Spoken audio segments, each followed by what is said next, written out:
आपकी इस वीडियो में आरंभ बैच के यानी कि आपको जो आरंभ बैच है उसके में कुछ फ्री वीडियोज आपके लिए ला रहा हूं। आपको क्या करना है, अगर आपने अभी तक नवोदय विद्यालय इंट्रेंस एग्जाम 2025 की तैयारी स्टार्ट नहीं करी है तो हमारे चैनल को सब्सक्राइब कर लेना और बेल आइकन को प्रेस कर लेना कि जब भी क्लास लूँगा तो आपके पास नोटिफिकेशन आएगी। तो आपको करना क्या है, आपको इसकी जो PDF है जो भी मैं पढ़ाता हूँ उसकी PDF प्राप्त करने के लिए हमारे चैनल को सब्सक्राइब कर देना है, बेल आइकन को प्रेस कर देना है, एक लाइक कर देना है, टेलीग्राम को ज्वाइन कर लेना है, तभी आपको इसकी जो है PDF मिल पाएगी। अगर आपने अभी तक कुछ भी नहीं पढ़ा है, नवोदय विद्यालय की जो प्रवेश परीक्षा 18 जनवरी को होने वाली है, कुछ भी नहीं पढ़ा है तो आप हमारा आरंभ बैच ले सकते हैं 2025 यानी कि 2025 के लिए बेस्ट कोर्स रहने वाला है। इसकी जो प्राइस रहने वाली है 200 यानी कि 199 रुपये रहने वाली इसकी प्राइस है।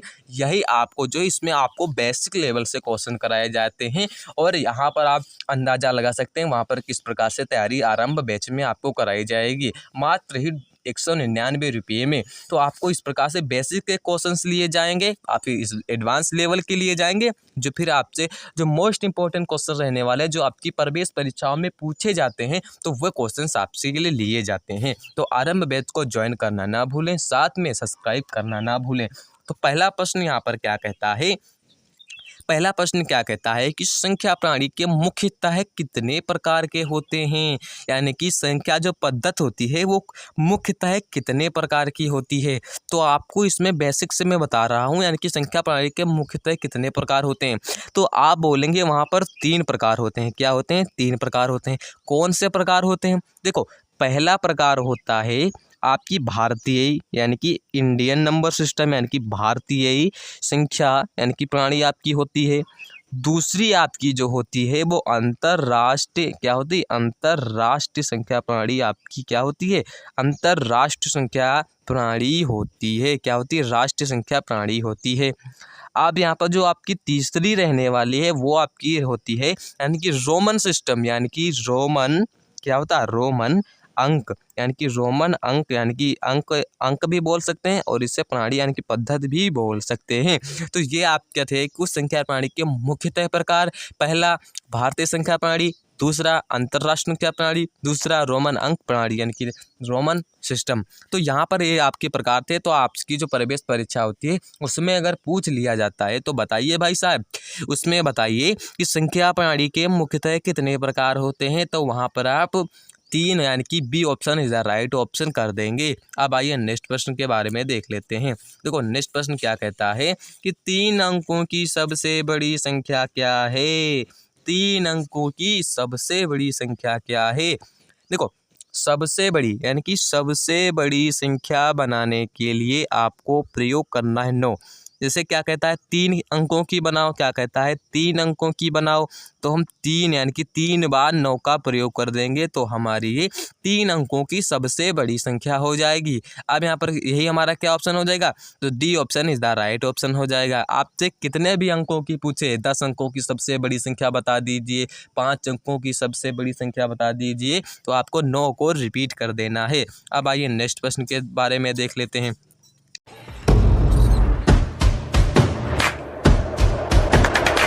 नेक्स्ट प्रश्न हमारा क्या कहता है? आपसे नेक्स्ट प्रश्न कहता है कि भारतीय संख्या प्रणाली का दूसरा नाम। हमने प्रकार तो इसके देख ले कितने प्रकार की होती है, मगर हमने ये नहीं पढ़ा कि भारतीय संख्या प्रणाली का दूसरा नाम। देखो, भारतीय संख्या प्रणाली का दूसरा जो नाम होता है उसे हम हिंदू अरबी संख्या प्रणाली बोलते हैं। क्या बोलते हैं? हिंदू अरबी संख्या प्रणाली हम उसे यानी कि पद्धति बोलते हैं। तो कौन सा ऑप्शन सही हो जाएगा? A option is the right option हो जाएगा। अब यहाँ पर आपसे पूछ लिया जा सकता है, बताइए अंतर्राष्ट्रीय यानी कि अंतर्राष्ट्रीय संख्या प्रणाली, ये पॉइंट नोट कर लेना अपनी नोटबुक में। अंतर्राष्ट्रीय संख्या प्रणाली का दूसरा नाम तो हम क्या देंगे? यानी कि हम देंगे ब्रिटिश संख्या प्रणाली। क्या देंगे? ब्रिटिश संख्या प्रणाली। हम उसे क्या वहाँ पर क्या करेंगे? ऑप्शन को सही करेंगे। तो यानी कि भारतीय संख्या प्रणाली का दूसरा नाम हिंदू अरबी, अंतर्राष्ट्रीय संख्या प्रणाली का दूसरा नाम ब्रिटिश संख्या प्रणाली।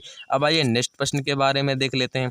चौथा प्रश्न हमारा कहता है कि संख्या 5, 9, 7 में 9 का स्थानीय मान, यानी कि 9 का आपका जो है वास्तविक मान पूछा जा रहा है। देखो वास्तविक मान होता क्या है, तो यहाँ पर हम बेसिक लेवल से देख लेते हैं वास्तविक मान होता क्या है। जैसे वास्तविक मान आपसे जो है इसका जो दूसरा नाम, यानी कि इसका जो है दूसरा नाम होता है, यानी कि अंकित मान भी इसे कहते हैं। क्या कहते हैं? अंकित मान। अंकित मान इसे भी कहते हैं।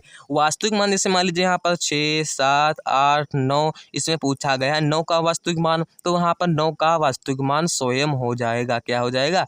इसमें स्वयं हो जाएगा। तो इसमें 9 का स्थानीय मान यानी कि वास्तविक मान क्या होगा? इसमें क्या होगा? A option is the right option हमारा हो जाएगा।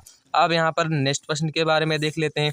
नेक्स्ट प्रश्न हमारा क्या कहता है? देखो नेक्स्ट प्रश्न हमारा कहता है कि बता दो 3 अंकों की सबसे बड़ी संख्या ज्ञात करो जो 9, 6 तथा 0 से बनी हो। देखो बड़ी संख्या बनाने के लिए, सबसे बड़ी संख्या बनाने के लिए अगर आपसे कहता तो 9 को प्रयोग करते, मगर यहाँ पर आपसे जो है अंक यहाँ पर दे दिया गया है। तो यहाँ पर क्या करेंगे? सबसे बड़ा अंक पहले लेना है। बड़ा अंक कौन है?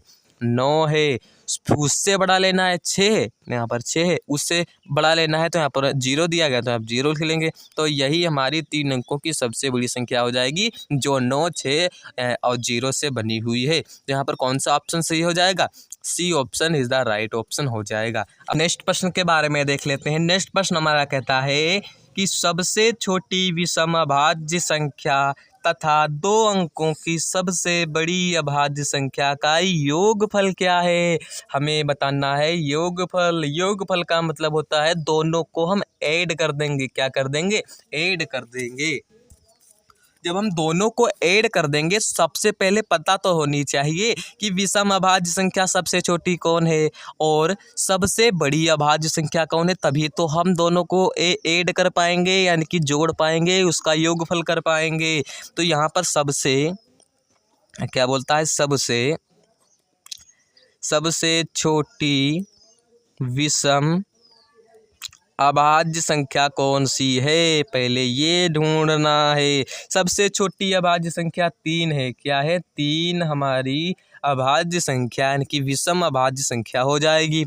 अब आपसे पूछ लेता है कि भैया सबसे बड़ी अभाज्य संख्या जरा हमको बता दीजिए, तब ही तो हम ऐड कर पाएंगे। सबसे बड़ी अभाज्य संख्या 97 होती है।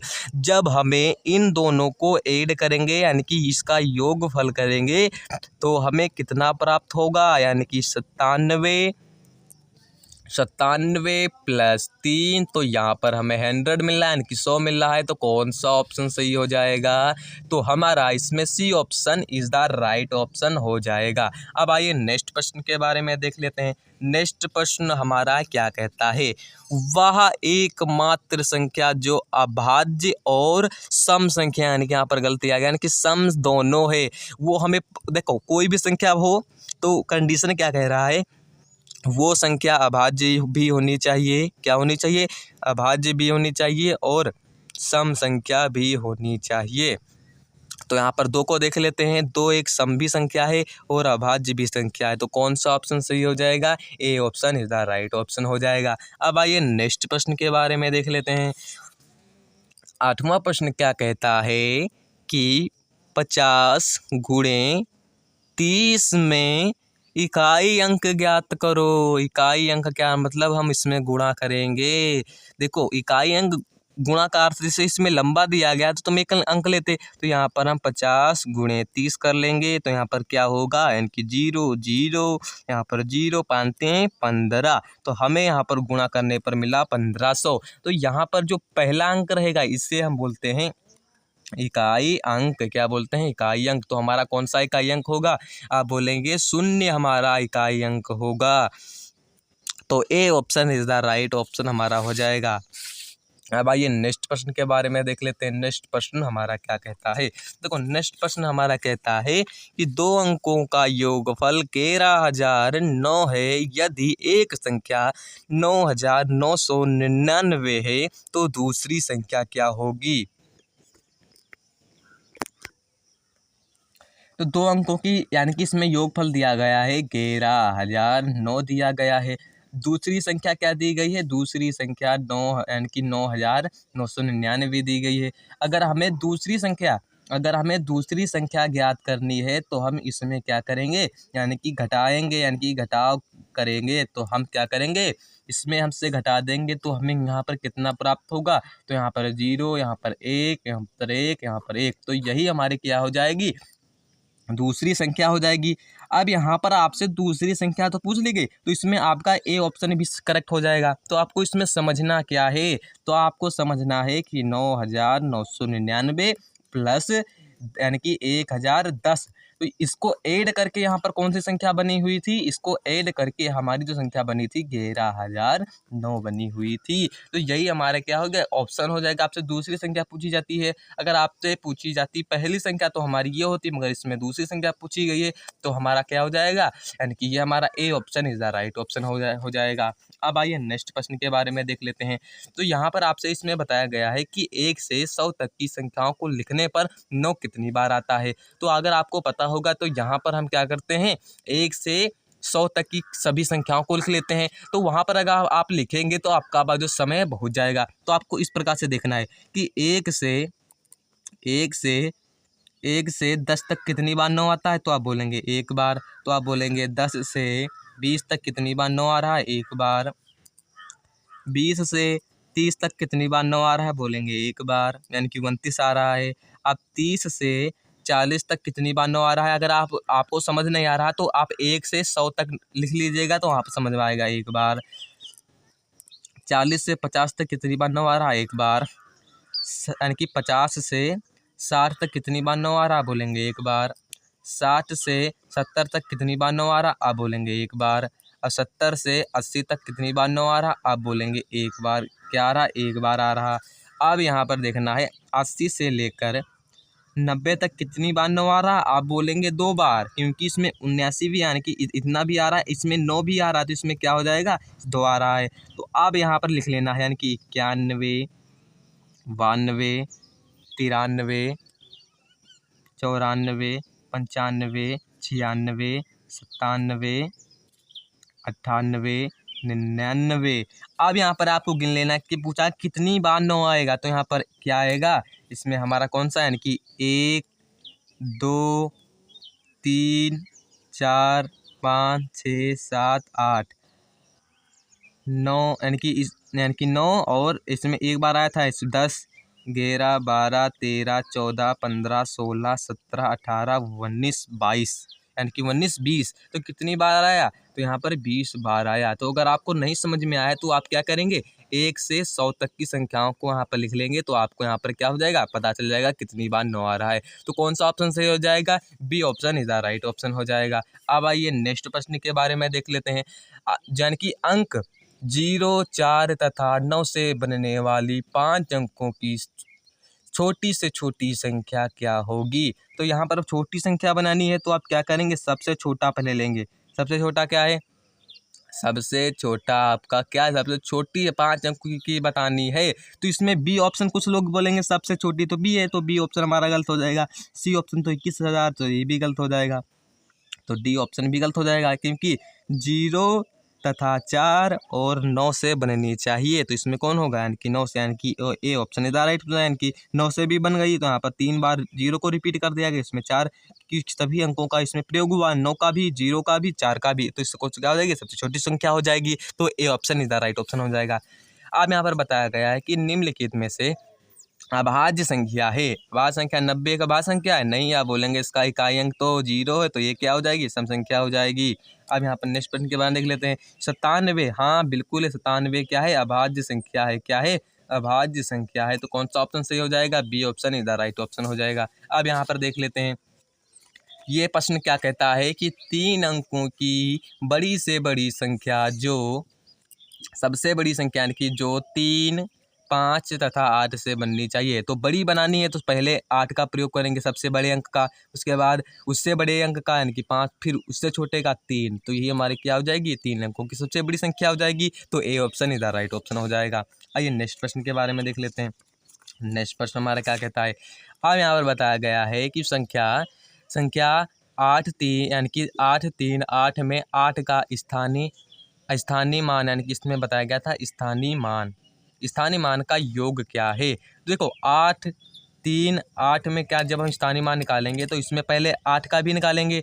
8 के आगे कितने अंक हैं, 2 अंक, तो इसमें 2 लिख लेंगे। अब इसका भी निकालेंगे तो इसके आगे कुछ नहीं, तो इसके कर लेंगे। तो इनका हमें क्या करना है, योग ज्ञात करना है, यानी कि योगफल ज्ञात करना है। तो क्या करेंगे, 800 प्लस 8 को ऐड कर देंगे तो यहाँ पे कितना 808, तो यही हमारा क्या हो जाएगा, आंसर हो जाएगा। तो इसमें कौन सा ऑप्शन सही हो जाएगा, सी ऑप्शन इधर राइट ऑप्शन हमारा हो जाएगा। अब आइए नेक्स्ट और आखिरी प्रश्न के बारे में देख लेते हैं कि क्या कहता है कि एक अंक की सबसे छोटी अभाज्य संख्या, यानी कि एक अंक की सबसे छोटी अभाज्य संख्या क्या होगी।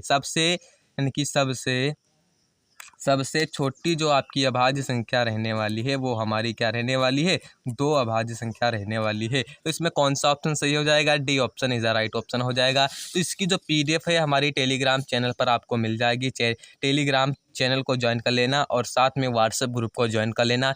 सब्सक्राइब नहीं किया तो सब्सक्राइब कर लेना, क्योंकि मैं आपके लिए ऐसे ही वीडियो और लाता रहता हूँ। तो जय हिंद, वंदे मातरम, धन्यवाद।